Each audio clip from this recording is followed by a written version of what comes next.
Voltamos com o segundo bloco do programa Ponto de Vista, hoje recebendo nos estúdios da TV Câmara o vereador e presidente da Câmara, Walter Moreno, e também nosso ex-vereador Valdir de Oliveira Mendes e o nosso cidadão tupanense Machado, que para a nova geração, Machado seria o Tite daquela época lá, né? Machado, como a gente estava falando aqui nos bastidores, e até o Walter que jogava em times adversários. O Brasil era um time forte, inclusive na exposição que você trouxe, recortes ali de jornais, destaque na imprensa brasileira, né? Isso. Eu comentei até com o Valdir, ele foi me apanhar em Marília agora há pouco. Eu comentei com ele que eu descobri nos arquivos ontem à noite, que eu preparei um material para trazer e descobri uma carta vinda de Cuiabá, solicitando jogos em Cuiabá, no Brasil naquela época, com todas as despesas pagas, né? Inclusive o transporte daqui para Cuiabá estava lá.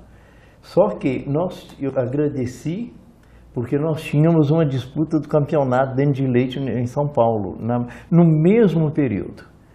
Fora disso aí, eu tenho cartas de Assunção para jogar. Nós tivemos em Assunção, fizemos jogo contra a Olímpia, jogamos contra o Deportivo Sarrônia, e tivemos uma partida de futebol de salão com o San Antônio, também em Assunção.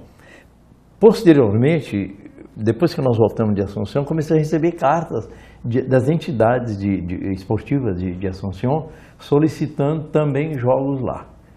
Quando um time do Cândido de Souza foi representar o Brasil na Europa, nós recebemos um convite da Suécia para fazer jogos na Suécia, mas era uma estrutura, teria que ter uma estrutura fantástica para a gente poder disputar um campeonato na Europa.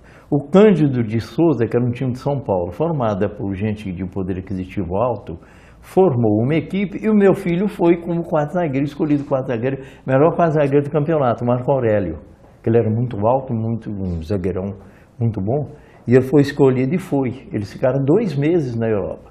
Jogaram em diversos países, jogaram na Suécia, Noruega, na Finlândia, na Alemanha, na Itália. Eles ficaram 2 meses e nós recebemos esse convite. Então, nós já estávamos adquirindo um prestígio nacional, digamos que nacional, com esses convites. Fora, aqui no estado de São Paulo, os convites, inúmeros convites de cidades daqui da região, como de outras regiões do estado. Participávamos dos torneios formados pela Secretaria de Esporte e Turismo. Tivemos em Itanhaém, Peruíbe, jogamos em diversos torneios em São Paulo, ficávamos alojados no Ibirapuera, no Constâncio Vaz de Guimarães, ficávamos no DEF em São Paulo, alojados com tudo pago pela Secretaria de Esporte, porque o Brasil tinha um prestígio muito grande. Haja visto o seguinte, quando nós fomos disputar o campeonato de 77, que foi o primeiro campeonato dentro de leite do estado, nós fomos com uma cidadezinha do interior, Tupã. Ninguém praticamente conhecia.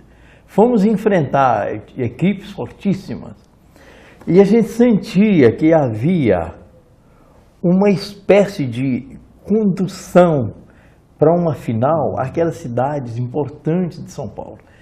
E a gente percebia que havia uma torcida muito grande para que cidades, o que aconteceu com Piracicaba ser campeã, que antes de nós disputarmos a final, nós fomos disputar a final com Piracicaba, que ninguém nunca esperava que a cidade de Tupã fosse disputada depois de passar por cidades poderosas, como a da São Bernardo do Campo, como a Americana, equipes importantes que estavam lá. Eram 1.200 atletas escolhidos em São Paulo para disputar e nós fomos participar desse campeonato e chegamos na final.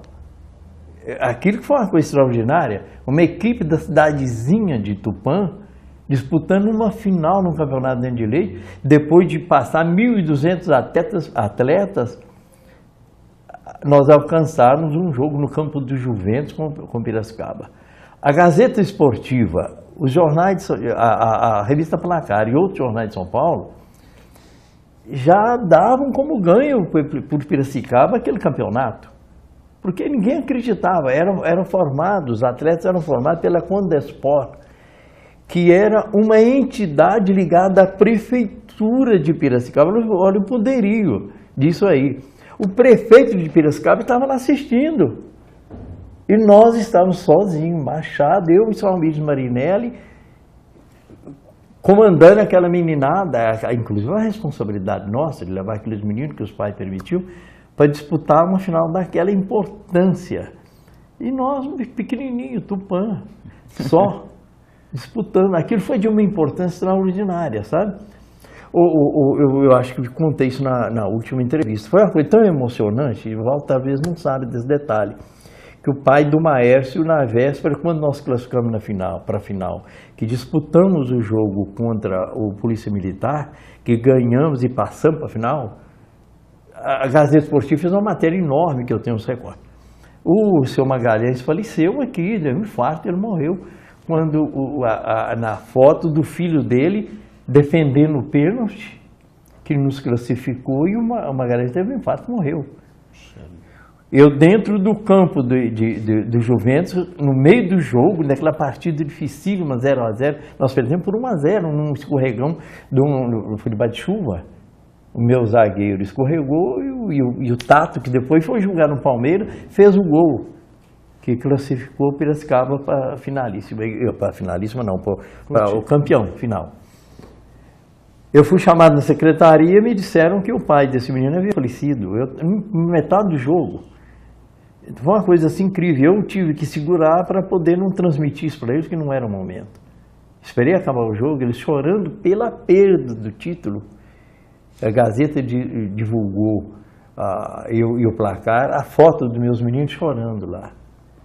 Por perder. Imagina dar mais uma notícia dela. Quando tudo terminou, que eu fui passar essa notícia, nós viemos, a secretaria nos colocou um ônibus à disposição para sair imediatamente de São Paulo, e nós fomos assistir o velório dele aqui na Câmara Municipal. Então, existem momentos assim de extrema importância. O Walter tocou num assunto ali que ele disputou pelo Canarinho. Eu tenho foto do Canarinho daquela época, tenho foto lá que eu vou mandar para você. Talvez você esteja. Maior prazer. Talvez você esteja naquela equipe que eu tenho a foto. Provavelmente. Disputou um torneio aqui, o torneio que eu promovia no período que eu era do futebol menor, eu era vice-presidente da Liga Municipal. Nós tínhamos uma disciplina muito rígida, eu exercia uma disciplina rígida. O Brasinha, nós não criamos o Brasinha com finalidade filantrópica, eu estava comentando isso com o Valdir hoje. O Brasinha não foi criado com finalidade filantrópica. Eu não estava administrando um time com finalidade de filantropia. Nós tínhamos um título de disputa mesmo. Mas é preciso que o menino jogasse bola e fosse bom de escola, porque senão não entrava. Então, eles eram escolhidos a dedo. Eu sabia do desejo enorme de crianças que tinham aquela vontade enorme, grande, de estar no Brasinha. E nem sempre era possível. Claro. Mas eu trouxe os melhores, tanto que chegaram a jogar em grandes times do Brasil, que isso é um outro capítulo que nós vamos comentar uma outra hora. Mas, Valdir, você que participou aí como jogador do Brasinha, a gente vê esse carinho ainda que perdura entre vocês. Assim, a gente vê o orgulho que cada ex-jogador leva no peito e fala assim, sou um brasa, por ter vivido tudo isso aí, né? Como o Machado disse, um momento importante. Se você ir para uma final de um grande campeonato e ao mesmo tempo depois perder esse campeonato e também ter uma perda familiar, é algo que o segundo programa que a gente faz aqui, o Machado recorda isso, porque é algo... Foi muito forte isso daí, né? Então a gente vê a ligação que esse time criou, né? Nós éramos um grupo, sabe, muito unido, sabe? Esse grupo era respeitado em qualquer lugar que ia. A gente já entrava em campo, os caras assim, puta que pariu, vamos pelo menos perder de 3, tá bom demais, né? E aí começava o jogo e tal, quando ia ver já dava 5, 6, né, Machado? Mas era um pessoal que era treinado, era preparado, é o que o Machado falou, é bom de bola, bom na escola. E senão não entrava, isso não tinha como. E nós vimos até no final agora, né, o Machado foi nosso treinador, foi nosso pai, foi nosso orientador, né? O Machado já olhava para mim, eu já sabia que ele queria, entendeu? Então era tudo assim. E que o mais importante foi que nesse grupo nós ficamos, assim, quando eu encontrei, né, eu não sabia que tinha tanto assim, tem desembargador, tem promotor, tem delegado de polícia, tem advogado, tem, enfim, engenheiro, arquiteto, tantas pessoas que, acho que do começo, né, foi educado e foi preparado não só para jogar bola, mas sim preparado para a vida. E foi muito importante isso daí. E nós sentimos assim, que nem no primeiro nosso encontro, você olhava para a pessoa assim, cara, e você abraçava aquela força, aquela saudade, de tudo aquilo que a gente viveu no passado. A gente era criança, né, brincando ali, e hoje a pessoa é avô e tal. Esse encontro para nós foi muito importante. E eu não tinha mais nada que a minha obrigação, né, a fazer. Reunimos algumas pessoas e onde começou para fazer essa grande festa, esse grande encontro, que eu tenho certeza, Machado, que não vai ficar por aqui. Esse encontro vai mais além e eu tenho certeza que haverá o segundo encontro agora e mais, e vamos continuar, porque eu acho que a vida da gente, né, Walter, a gente não leva nada, né? Sim. E sempre a gente está aí, é importante ter saúde, para que sempre ficamos juntos e, assim, esperando aí que cada dia os melhores, né? E que apareça, oxalá, viu, Machado? Se tivesse a estrutura hoje que as prefeituras muitas vezes dá para os atletas, para as crianças, tem escolinha de futebol. Há 40 anos atrás, a quantidade de jogadores que Tupã não tinha feito, né? Sem dúvida. Sem dúvida. Hoje nós temos aí, antigamente a gente, para comprar uma bola, fazia uma rifinha, fazia um livro de ouro, chuteira muitas vezes era um pé de um, pé do outro, e assim ia. Na meia não existia, né, Machado? E a camiseta era pintada até pelo Machado. Era uma camiseta branca e só tinha, e era pintada, não tinha. Aí depois começou a melhorar um pouco, mas se tem hoje a estrutura que as prefeituras têm, as verbas que tem para aplicar no esporte, eu vou falar para você, a coisa seria muito melhor. Mas ainda eu tenho que só agradecer aqui, de coração, viu, Machado? Eu tenho você como meu pai, não só eu, mas como todos aqueles amigos nossos, porque essa recordação, essa união e esse pessoal que está cada dia mais aí se conversando, todo mundo, ninguém dorme, vamos falar boa noite para um, boa noite para outro, né? Aquela guerra no Face, na internet e tal, no grupo. Então, para nós foi muito importante. E eu queria agradecer imensamente todo mundo da TV Câmara, a vocês aqui, ao presidente da Câmara que nos ajudou, não só ele, como os outros vereadores, a aprovar essa indicação que foi dado, o título de cidadão, do nosso amigo Machado. E agradecer a Deus por dar forças para a gente, para que continuamos aí a ajudar esse grupo a se fortalecer cada dia mais. Certo. Infelizmente a gente está caminhando para o final do programa, mas antes de encerrar a gente vai aqui passar para as considerações finais, ouvir Walter, depois eu gostaria de encerrar com o Machado. Bem, é claro que o nosso tempo é muito curto, porque a gente teria muito mais a perguntar para o Machado, para saber da história, algumas dúvidas que a gente tem. Por exemplo, Machado, como que você veio para a vida esportiva, né? Poxa, o Machado, como que ele veio para a vida? Ele começou lá por causa disso, daquilo, e depois, acho que até rapidinho dá para a gente responder essas duas perguntas.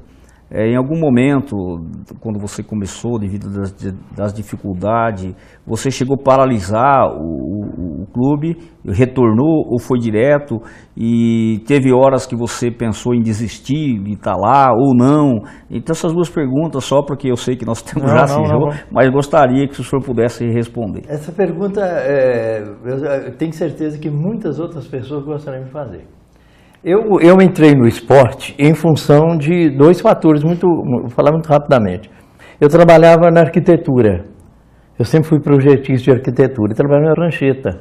E aquilo é uma vida, eu não praticava nenhum esporte em função daquilo, eu era o dia inteiro agachado na prancheta, às vezes até tarde da noite. Os meninos, meus dois filhos aqui, que cresceram aqui em Tupã, viveram aqui em Tupã, eles organizaram um time de fundo de quintal. E um dia chegaram na prancheta e falaram assim, do lado, na prancheta mesmo, onde eu estava trabalhando. Falaram, pai, nós montamos um timinho ali no quintal do João Zoada, lá embaixo, perto do quarto grupo, e gostaríamos, você podia tomar conta dele para nós. Foi dessa forma. O que vocês têm? Nada. Chuteira e as traves de bambu. E eu pensei imediatamente, o Nil já é agradável, eu preciso praticar esporte. Como é que é o nome? Confiança. Não, confiança não, isso é muito feio. Vamos procurar um nome mais atirado, um nome mais quente. Eu me veio a figura do Brasinha na cabeça. É uma criança, o Brasinha é um capetinha, é infantil, não é artiloso, danadinho. Eu queria uma coisa assim, uma coisa que mudasse aquele feitio daqueles timinhos que montava na última hora, ia lá no campo, jogava e aquele desaparecia. Esse foi o princípio do Brasinha. E por que eu entrei no esporte? Eu sempre gostei demais de esporte, mas sempre pela televisão. Então entrei no esporte. Nunca, em 13 anos que eu dirigi o Brasinha, nunca me passou pela cabeça desistir. Ô Walter, eu criei o Brasinha em função dos meninos, dos meus filhos. Com isso aí eu fui trazendo outros filhos, outros meninos para o Brasinha, e a gente vai criando um amor, porque o que você falou no princípio, eu não tinha um time profissional, eu tinha um time familiar. Aquilo era ligado aos meus filhos cresceram junto com eles. Eu não tinha ali, eu não distinguia se o menino era filho do Dr. Carlos Alberto Violante, como é o Beto Embargador que você conheceu lá, como o Britinho, que veio lá da favela do Marajoara, que depois jogou lá no Matsubara, no Paraná, filho do Zé Pretinho, que era boiadeiro aqui. Isso não existia para mim. Eu nunca perguntei que religião que você é, nunca, isso não me passava pela cabeça. Não existia esse tipo de discriminação. Eu queria menino bom de bola e bom de escola. Eu queria que o menino jogasse bola, que o menino brigasse pela bola, que o menino lutasse pela cor da camisa e que nós fôssemos vencedores. Então eu via aquela alegria, o orgulho deles quando nós chegávamos no campo, faziam um jogo como esse que eu citei lá no Marília, que eu via a gente chorando de emoção quando nós viemos do MAC lá dentro do Marília. Como nós, em São Paulo, isso que eu citei aí, nos torneios, nos campeonatos que faziam em São Paulo, que eu via o menino dar o sangue. Essa beleza. Então nunca me passou pela cabeça. Eu deixei o Brasinha porque eu precisei de ir embora de Tupã. Eu não teria parado. Não. Eu só vou lembrar o Machado também, eu volto. Esse time do Brasinha teve quase, acho que não vai existir, não existiu e não vai existir um time com tantas vitórias sem perder. Nós tivemos quase 150 partidas invictas. Foram 136 partidas. 136 partidas sem perder. Vão perder então foi a coisa final em São Paulo, campeonato. Foi uma coisa inédita. De 1-0. Em Tupã foi uma coisa. Não é Tupã, então eu tenho eu vivenciei e tive o prazer de participar desse grupo, né? Que quem não tinha na época vontade de participar desse grupo. De quase 150 partidas sem perder. Então, para nós, o Brasinha foi uma lição, foi uma vida. E quem jogou, jogou. Quem não jogou, ficou na vontade. Ficou na vontade. Ficou na vontade. É verdade. A gente que é de uma outra época, conhecendo a história do Brasinha, até comentei com você, dá vontade de ter vivido aquele período, porque realmente foi pela emoção que a gente viu, pelas histórias, pela importância que o Brasinha teve e ainda tem. Foi muito bacana, com certeza, a história desse time. Mas, infelizmente, o Machado tem que voltar aqui já. O segundo programa, ele tem que voltar a um outro programa. A gente recordar mais histórias, que o tempo já estourou. Eu queria agradecer o Walter. Prazer foi meu. Agradecer o Valdir também. E parabenizá-lo, ele que engajou aí a iniciativa da homenagem. E queria agradecer você, Machado, e abrir um espaço para você falar aí para os brasas. Eu voltei hoje para preparar o próximo encontro, que vai ser aproximadamente de 12 a 15 de outubro. E hoje nós teremos, além da entrevista aqui, nós não temos entrevista no rádio ainda, para divulgar para todos os brasas do Brasil, espalhado por aí, que amanhã nós teremos uma reunião lá na Chácara do Marola. Estou convidando a todos aqueles, não só Brasinha, mas todos vocês, todos os amigos que puderem comparecer. Lá nós vamos traçar e delinear novamente o encontro de outubro. E na oportunidade agradecer a cidade toda de Tupã, porque eu recebi muitas ligações em Belo Horizonte a respeito, comentando sobre o encontro, muita gente que não pôde comparecer e elogiando o trabalho que foi feito. Agradeço mais uma vez à minha querida cidade de Tupã e a vocês aqui presentes pelo apoio que deram a todos nós. Muito obrigado. Tá certo, a gente agradece mais uma vez a presença de todos aqui, Walter, Valdir, Machado. Parabéns, viu, pela história. É uma história que motiva a gente, que ela sirva aí para encorajar novas pessoas aí a desenvolver um trabalho tão bonito como o senhor desenvolveu no esporte. Então, parabéns. Para você de casa também, nosso muito obrigado. Continua acompanhando a programação da TV Câmara a serviço da população.